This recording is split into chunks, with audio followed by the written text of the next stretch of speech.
Welcome to Clear Vision Wednesday. I'm so excited for today's topic. And by the way, I'm Claudia Mühlenweg. I am the creator of the Natural Clear Vision Method. And if you are interested in natural vision improvement, which I guess you are when you find this video, make sure to subscribe to this channel and click the little bell icon so that you get notified, because we go live here every single Wednesday at noon Pacific. And today is really one of my favorite topics. And it is the number one vision habit that keeps your eyesight blurry, like the number one thing that you want to avoid. And I have a friend and colleague, let me bring him on, Nathan Oxenfeld, talking about this today. Hello, Claudia. Thank you so much for having me. And thank you so much for hosting all these weekly Clear Vision Wednesdays. It's been really amazing to just see how much you're continuing to put out there and share for people and help people. So super excited to be back and to cover this, what I consider to be super important topic of staring. Yeah. Oh, you already gave it away. Okay. So staring is the number one bad habit that he just kind of let float it, right? So you and I had the conversation the other day and about what could we talk about, because you've been on the show twice before, and you said, tell us a little bit, how did you come up with this? Why was this something so relevant right now? Yeah, I've been teaching this for 10 years now, and it's neat to kind of get a sense of what are some common themes or threads or trends in what people either struggle with or also what people succeed with. And more and more, I just keep finding, I'm trying to figure out what will make this stuff not only work temporarily, the vision improvement, but what will actually make it last forever.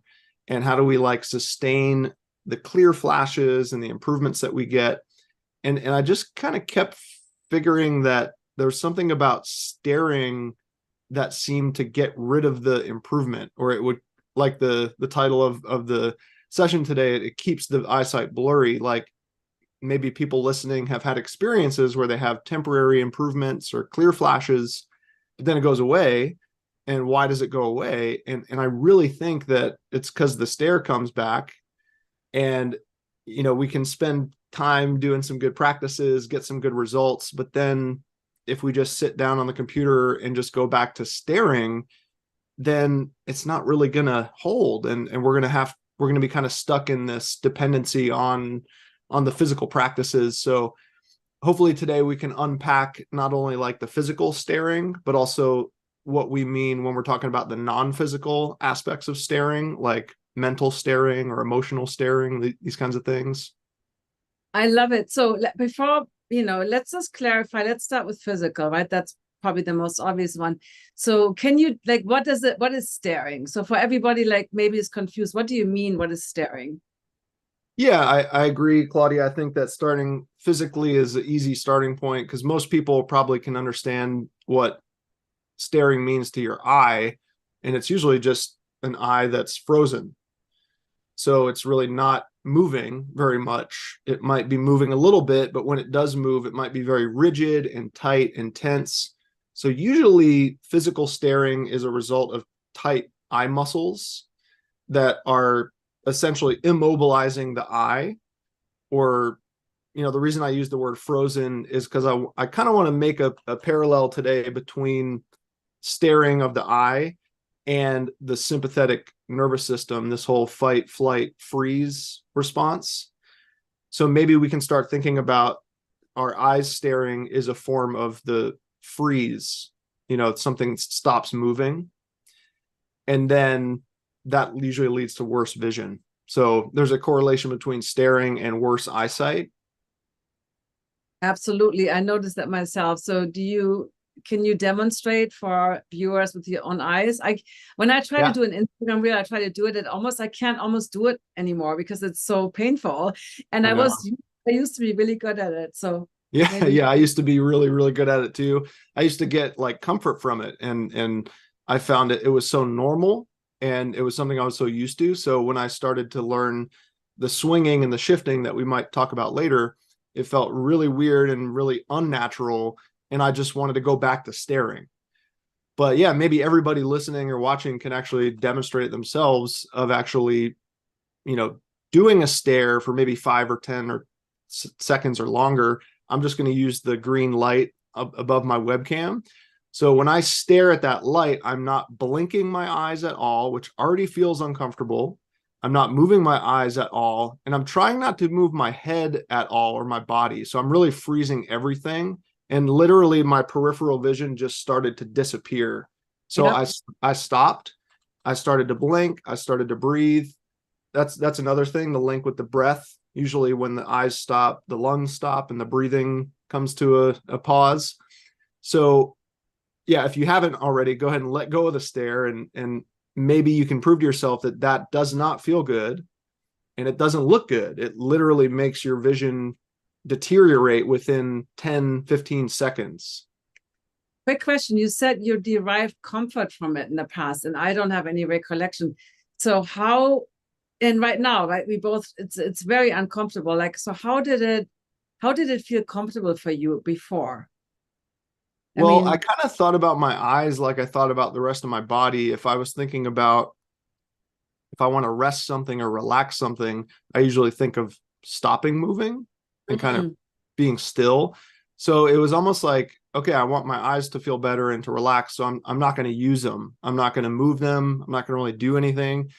And yeah, I was kind of, it was almost like spacing out. Right. It's like I would sort of zone out, my eyes would disconnect from what I was looking at, and I would just start to focus on what I was thinking about. And in the meanwhile, my eyes weren't blinking and the tear film was evaporating and drying out. But back then, my eyes were pretty numb and I wasn't really aware that I was staring, but I did take comfort in it. It was this like mental escape, right? It's like if I I learned how to stare my eyes as a way to then let my mind kind of escape and daydream about something. So then I learned how bad staring was, and I was like, oh, maybe I can try closing my eyes while I daydream. And now I'm not really staring because, I mean, you can still technically stare, which we might get to today as well. But even if you just close your eyes, you're way less likely to stare. Your eyes tend to move around a little bit naturally on their own. But yeah, I don't know. When I first started the swinging and the shifting, I got nauseous and sort of motion sickness, and it didn't feel good. And when I would stop moving and I would go back to staring, it was like, I can like relax again. But then, over time that reversed. So then it was like the staring felt very uncomfortable. And then when the swing would come back, then that's when I would feel the relaxation and that relief. That is so interesting what you said, because I say that too. Sometimes I say, people like when you're like, hello, is somebody home? And it's almost like, like you said, mentally you're checked out. I think that's a super important part with staring. And also the language is, everybody says, I'm staring at the computer. I'm like, no, you're not, so we already have that in our language when it comes to computers and screens, that we're staring at them, right? It's like this hard, not moving, like super focused, which is kind of separate from that zoning out, daydreaming, spacing out kind of staring. Yeah. Because you're working, you're paying attention, you're thinking about something that you're looking at. But yeah, that's a huge point, Claudia, is that almost everybody I've talked to about this stuff, myself included, somewhere along the line, probably in school, maybe in work somewhere, developed this belief that there's a connection between staring and focusing, or staring and concentrating, or staring and productivity. So people feel like the only way to focus is if I stare. And if I move my eyes or if I blink my eyes, I'm literally going to lose my focus. I won't be able to stay on track with the sentence I'm reading. I'm going to get distracted. And that sounds weird hearing that, but that's literally what I thought. I have to wait till I'm done this sentence before I can blink, so I had to learn how to bring the shifting and the swinging and the movement into the seeing so that I could learn how to focus in motion and let the movement bring more clarity. So we identified to just, to recap. So the one staring habit is just kind of like you're mentally somewhere else. You just kind of park your eyes and you don't even notice that. That's one, right? That what we see. And I find that more common with nearsightedness and farsightedness in my own experience with clients. And then the other one is that kind of hard stare. And I've seen this a lot with people playing video games. So it's almost like if you blink, you're going to miss that split second when you miss that whatever shooter or whatever. I don't play those games, but I'm not judging anybody. I'm just saying it's like, I asked them like why. I noticed like literally one time I was timing people like 90 seconds of not blinking. I mean, I don't even know how you pull that off. But he said, well, if I blink, then like you just said, then I'm going to miss this little thing and I'm lose the game. So, okay. But what I like to say to people like who, especially gamers, is like, hey, if you blink more and if you shift more and you have more peripheral awareness, your performance is going to go up in the game. And that kind of gets them thinking of like, oh, maybe I was wrong about that. And maybe this stuff has this other value that will actually make me play even better or get a better score. So we had one solution you mentioned was we talked about swinging and shifting. We get into that, but number one thing, super easy, is blinking, right? Just blinking your eyes more. It prevents staring. It keeps your eyes kind of moving because every time you blink, it's a nano rest. The other thing you said was closing the eyes, just closing the eyes sometimes, and not. But then you also said we can also mentally stare. So I would love for you to talk a little bit about that. So let's say you close your eyes, but you're still mentally staring. Explain that. Yeah, so this is where it gets a little more nuanced and kind of deeper, because most people who learn the Bates method encounter a practice called the long swing, for example, where you're either standing up or you're seated, but you're doing this big movement, like 180 degrees. And the purpose is actually, to relax the whole body and start to actually see things moving, so that it's not just that we're breaking the physical stare by getting our eyes moving through space and shifting more, but we're also breaking the mental stare of actually perceiving the world as very static or rigid or motionless.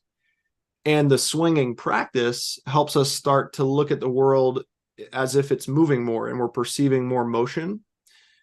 So let's say, let's give an example. Let's say somebody's like, all right, I'm going to study the Bates method. I'm going to wake up this morning and I'm going to do 6 minutes of my long swing practice. Because sometimes it takes a few minutes to get like the full blood circulation and for things to really settle and relax into that oppositional movement vision. So great, we're done. The 6 minutes feels great. I got the blood flowing. My eyes are blinking and shifting more. Now it's time to go to work, right? And I get on my computer, I log in and I start reading my emails. And now all of a sudden the walls and the screen and everything has stopped moving again. So now that's the stares back. And so it's not that it negates the benefits of the long swing. You still got the good blood flow and oxygen and all that good stuff, but it didn't really change the vision habit. Exactly. So what I would want to see happen is somebody does 6 minutes of long swing in the morning. They're seeing the windows and the walls and the pictures move in the opposite direction. Then when they sit down to work on the computer, they're still sensing motion around their screen, which is why I have this moving light behind me. Okay. Is because, if you're looking at the screen with your central vision, then there's always this, peripheral motion, which is really what the periphery is for. And, I have my window right here behind me, and I've got a color changing light on the wall over there. And so the whole time I'm on my computer screen, there is stimulation in my space. There's movement, there's built-in motion, and that's preventing me from staring. So then that way the mind is continuing to see things or imagine things moving more as a habit. And now it's just a different way that your room looks all the time. I totally love that. And it's funny, I have a mirror to my side, so I see like a reflection of me, and then I have a mobile hanging there. Right now the windows are closed, so it's not really moving. But, helping, I love what you said, because I have my window also in front of me, and helping, like setting up your environment, especially on the computer where a lot of people like stare. But we even say that, right?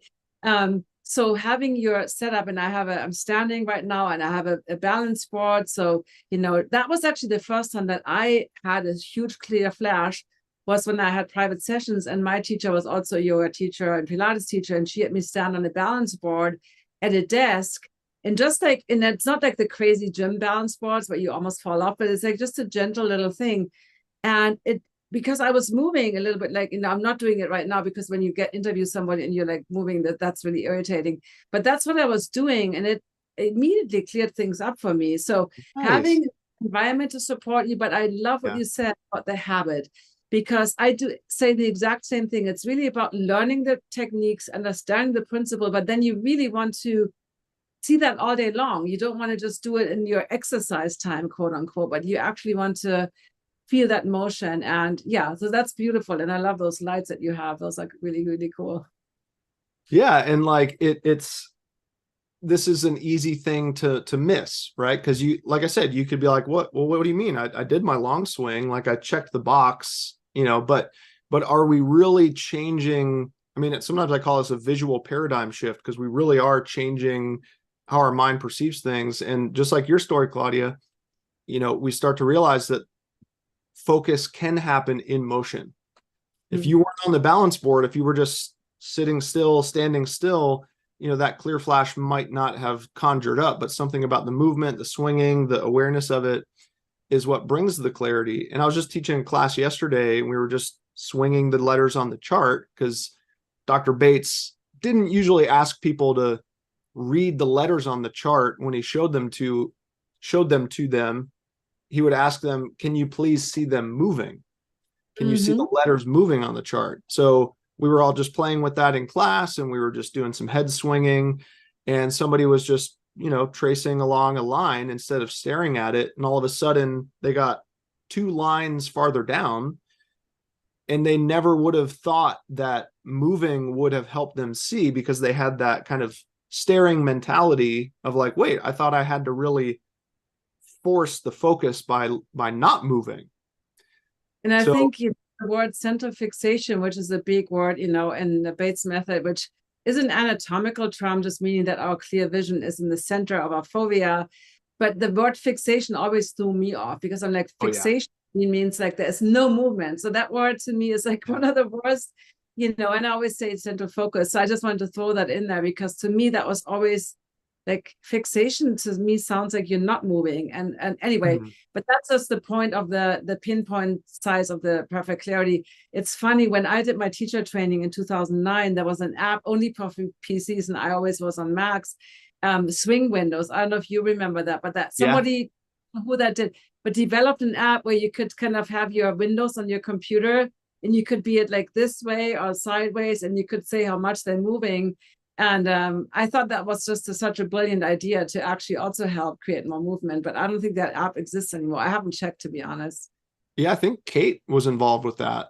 Oh, okay. In Hawaii. And yeah, I think it's not been updated, or it's not available anymore. But I was actually just talking to somebody about that this past week, of how they downloaded that, like 10, 15 years ago. And they were like, yeah, that seemed to really help on my screen time. So really but that's also why I have a YouTube video playing in the background of my screen pretty much at all times. So that, like, if I have my Zoom window taking up just a half or a quarter of my screen, then I have a YouTube video, usually of like drone footage or nature footage or waterfalls or just some calm, gentle movement that is surrounding the window that I'm looking at. So otherwise, instead of just this static, email inbox with a bunch of text that's not moving, now in all directions around this window, there's water moving, there's trees moving in the wind, there's clouds, and birds and stuff. And so it's pretty much it's a non-negotiable for me at this point. Like I really, my eyes have come to crave the movement and the motion. And if they just don't like looking at a static screen, and yet a lot of us have to look at static screens for school, for work. So it's not that we have to just close the screen and stop using them. It's like, how can we bring some of the good relaxation and the movement into it, and maybe it won't feel so bad on the eyes.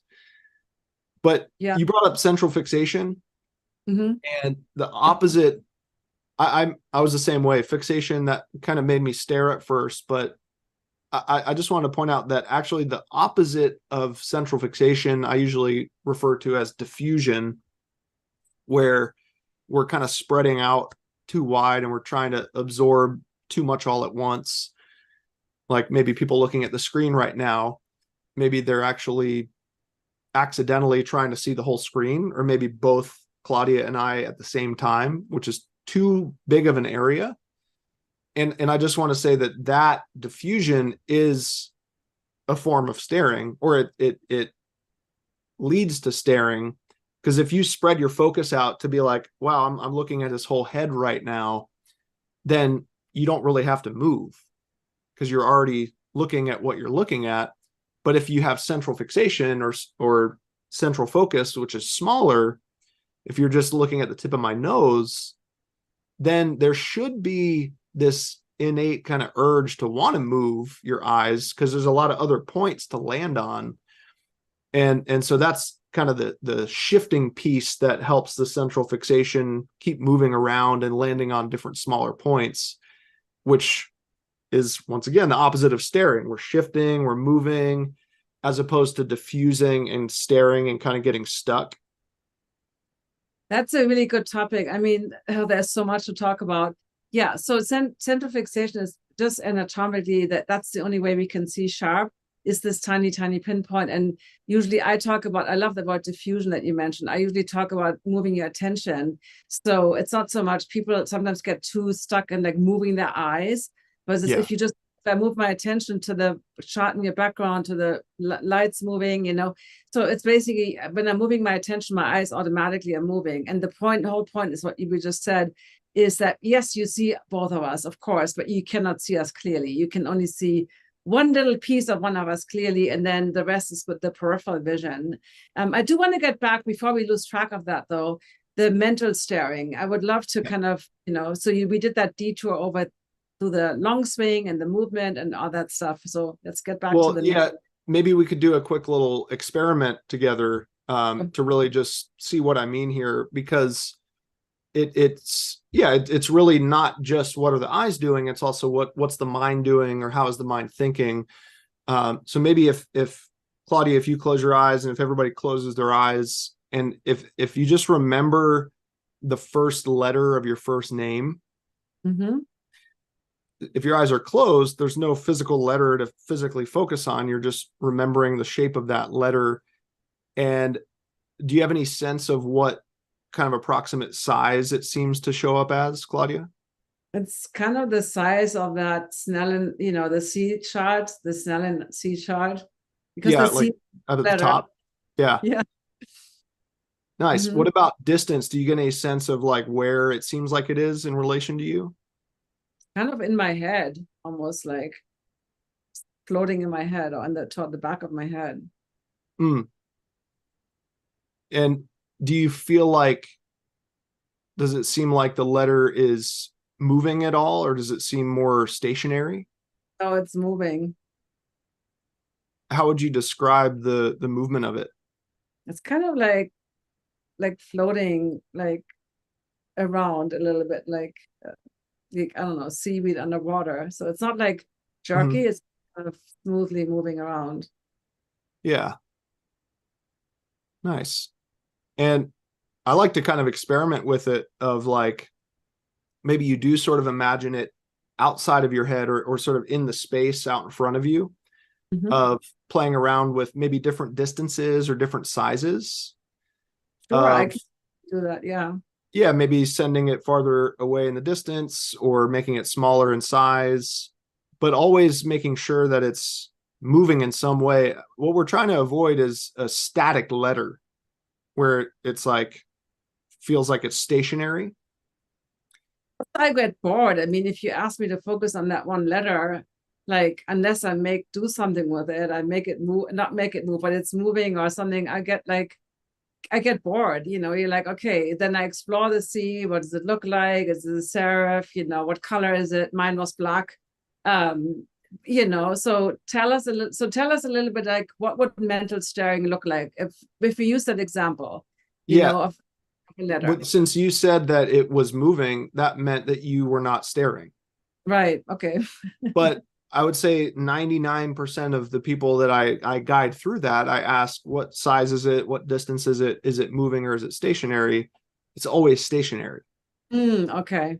So because letters are stationary, they're not innately moving, right? But you have done plenty of swinging and practicing, overcoming the staring habit. So now when you think of a stationary thing like a letter, your mind already makes it float or move, Well, right? because So my attention moves around it. So, yeah, I mean, that's physics. At some point, I explain that way because when I look to the right of the letter, let's say the letter is to the left. Now I look to the other side. Now the letter is to the right. yeah. Yes, it's my attention moving on my head, on my eyes, whatever. But yeah, that's so basically interesting. So most people would think it's not moving. Yeah. Okay, yeah. And So and that's when they say that it's not moving, then my next question is, all right, can you imagine it swinging and describe that to me? And usually it people's response is that feels much better. Mm. And they can kind of visualize it longer because like you started to say, it starts to not only get boring, but it literally becomes impossible to stare at things mentally, just like we did the staring demonstration earlier with the eyes open and I was losing my vision. When you stare at things mentally, you lose the picture. It disappears or you can't do it anymore. So it's the movement that kind of keeps the visualization there and going. But not everybody's able to do it at first, or they don't find it comfortable at first. But ultimately, in terms of turning this into kind of a practice people can do, is that what we just did is purely mental, purely imaginary. So maybe we can be a little more tangible with it by identifying another stationary object in your room. So you mentioned a couple things earlier, like your mirror and these things on your desk. But yeah, do you have a stationary object or something you could look at? Yeah, I have a camera right now that I'm looking into. Mm-hmm. Yeah. So if you look at the camera, and I'm looking at one as well. So we both look at our cameras, which are these inanimate stationary objects. So we just look at them with our eyes open. We close our eyes and we remember the camera. And we just kind of repeat the same thing that we did with the letter. We ask, is the mental version of the camera in my mind, is it stationary or is it moving? Well, it's moving. I can't imagine it not moving. Good. Which means that you're not staring. So can I enter the question? I think that's a really good question from Elisa on YouTube. Yeah. What if you don't see a letter when you close your eyes? And I think there's actually a word, but some people cannot produce a mental image. And so I don't want to get too far carried away into that topic because that could be a whole nother episode that we do. But what if somebody cannot imagine anything in their mind? I usually like replacing the word seeing or visualizing with just remembering. Like the prompt was just to close your eyes and remember the letter. I didn't actually say close your eyes and see the letter. Good point. So don't put a whole lot of pressure on that. You may quote see it or you may not see it, but it's really just, and I specifically use the first letter of your first name because you've seen it a million times, you've written it a million times, you've typed it a million times, so that it is in your memory. It's just a matter of taking some time in a relaxed way. Because yeah, I can relate to if I'm attempting to kind of visualize something and then it doesn't appear, it could cause some strain or stress, or then I'm just kind of trying too hard and then it's not really making me feel very relaxed. Okay, this is so fascinating. And we get a lot of questions. So, I mean, another thing I wanted to get into in the very beginning, you talked about emotional staring. So can you explain what that means? Yeah, I think there's kind of two aspects of that. And real quick before I answer that, just to kind of wrap up the stationary object thing, I would once again, you're probably not the majority, Claudia, because the most people who I ask when they close their eyes and they're thinking of the stationary object, they continue to picture it stationary. It's not moving, right? And so that's what the practice is. We close and say, okay, I'm imagining that camera moving. And it's already moving for you, so you don't have to do anything. But if people close their eyes and that stationary object is very rigid in that mental picture, then that's just a sign that the mental staring is there. And if you can start thinking about stationary objects as moving more, that is what overcomes the mental stare and replaces it with the mental swing. Do you have a tip what to do? I usually talk about, like, again, you look left and then the thing is to the right, you look to the other side.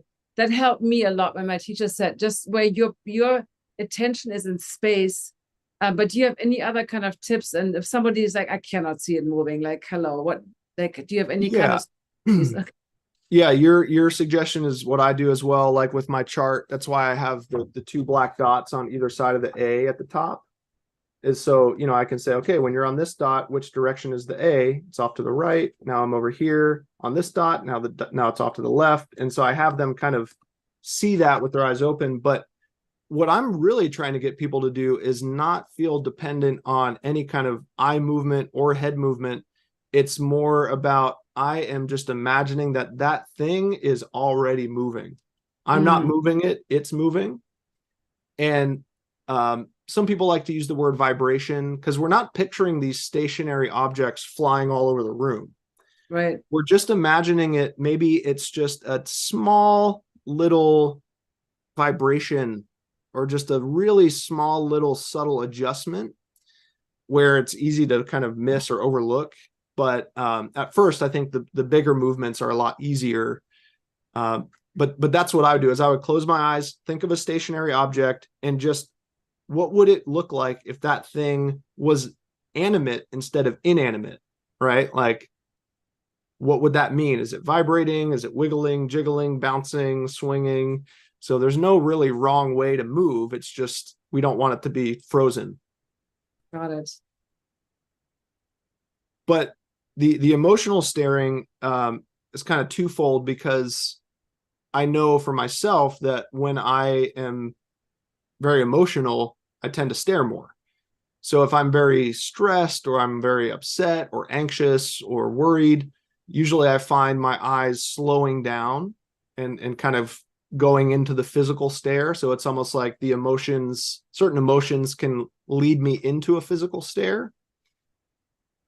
But I think when I think about emotional staring, I also think about, you know, an emotion that I'm stuck on, you know, like this word stuck is kind of interchangeable with staring.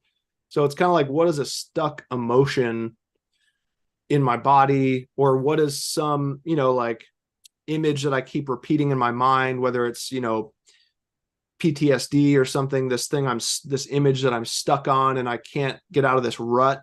You know, it's like I'm keep staring at this one emotion, and it's kind of taking my attention away from these other, you know, states of being or states of mind.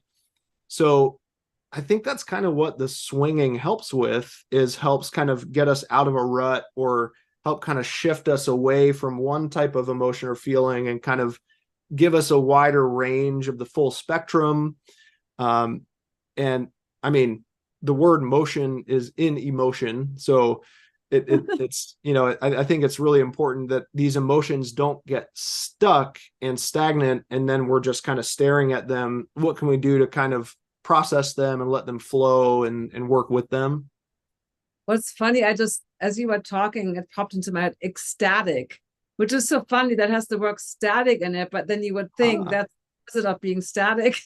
I don't know. That has just it just popped into my head because, yeah. No, that's interesting. Yeah, I love wordplay like that because, yeah, I've been to some like ecstatic dances before, which there's a lot of movement going on there. You know. Anyway, that was just a funny thing that popped into my head. So I don't see any other questions. Is there anything that you want to add to what we already talked about? So we covered physical staring, we covered mental staring, and we covered briefly emotional staring. Basically, the opposite of movement. It's like being frozen, being stuck, not moving is basically. And so the solution that you talked about was the blinking, the physical open blinking, and then basically imagining or seeing innate objects as moving, even if you imagine them with your closed eyes. And have you found, just to wrap this up, have you found that it's easier for people when they first, everything is static, right? Have you found it easier for them to imagine things moving with their eyes closed or to actually see things moving with the eyes open? Probably imagine first. and then that eventually leads them to the ability to actually perceive it and see it. And I think that's an important point, because I don't know if we made that connection earlier, where it starts with just imagining that the thing is moving, and then it doesn't stop there. It's not like you're just imagining things are moving, but everything is staying still. If you're imagining things are moving, you start to see things moving, and things aren't, actually, like I said, flying around the room. But as your eyes are shifting and moving around from your perspective, the image is moving around on your retina, and then your visual system can start to interpret that as motion or movement. And I'm really just interested in this relationship with the nervous system, like you brought back up. We mentioned earlier how the staring might be more the sympathetic response of the fight, flight, freeze. So if you're staring and the eye muscles are very tight and rigid, it's kind of sending a signal to the brain like something's wrong, something's off here, But if we release the stare with some of the stuff we talked about today, the blinking, the swinging, the shifting, the imagining things moving, and all of a sudden the eyes are literally moving more and the eye muscles are more dynamic, that is sending a different kind of signal to the brain of like, everything's okay. We're safe. We can rest, we can digest, we can relax. And it's more of a parasympathetic kind of state. So it's just, I'm always so fascinated by how much the eyes and the optic nerves and the eye muscles are all so intricately linked into the brain and our whole physiological state moment by moment. Wow, this has been super interesting. And we had lots of great comments on YouTube. And so I want everybody, we will definitely have you back, Nathan. This is always such a great discussion. We will, if they want to find you, like what's the place for people to connect with you? And I know you wrote a book, it's behind me in my bookshelf, but what's the easiest way or the best for people to find you and connect with you? Yeah, probably the best place to go would be my main website, integraleyesight.com. That'll link you over to all the other stuff I've got going on, because I'm involved in lots of different podcasts and YouTubes and stuff. And also I always invite people to check out our documentary that we featured Claudia in, the Vision 2020 from Eyesight to Insight, because it does a really good job of just introducing this whole topic and showing the kind of global scope of it. I think if people want to go a little deeper into the topic that we covered today, I would definitely recommend the Better Eyesight podcast, which Claudia has also been on in the past. And there's two particular episodes. We're about halfway through this 11-year podcast project. So episodes 31 and 43 of the Better Eyesight podcast both feature articles about staring. Episode 31 has one called Stop Staring, and episode 43 has one called Staring is Bad. And I think it's just good to also go back to the source of Dr. Bates and the people 100 years ago who were really researching this and understanding the relationship between staring and eyesight. Because I was seeing in some of the comments, if people were asking hey, are you imagining the objects moving or not? And some people were saying no.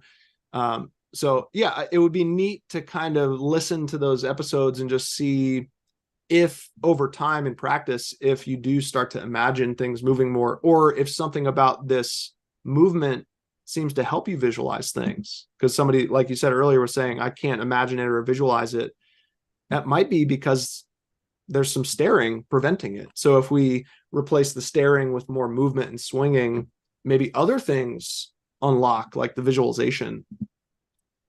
That's super cool. And yes, the Better Eyesight podcast was born. I think you and Esther created that together based on the Dr. Bates Better Eyesight magazines that he published from 1919, right? To 19, what was it, 30? 1930. Yeah. So we're going to be going till 2030. And then so basically what we've been doing, or you guys have been doing, we've been reading these magazines exactly 100 years later. And then each article in each month magazine, we have a discussion connecting it to the modern day world. And so this is a great resource. It's completely for free. And I know you have a Patreon community as well. So you can also join the Patreon community and, be in a small Zoom call with Nathan and whoever the guest was usually, right? Once a month. So thank you so much, Nathan. This was amazing. And I don't have the link for your book. I put all the links into the YouTube show notes, and I also put it just in the chat right now. And I know you have a book, but all of that can be found on your website. So yeah, definitely head to the website, look around, reach out if you have any questions about anything. And yeah, hopefully people are going to be starting to kind of see things differently now with a little bit less staring involved. And I really think that this is just such a critical piece. And honestly, if you just, replace the staring habit with more swinging, like that leads to a lot of improvements and changes. So definitely worth looking into. I agree. Well, thank you so much, and goodbye, YouTube. We see you next week. Can't wait. And subscribe to this channel, subscribe to Nathan's channel, make sure that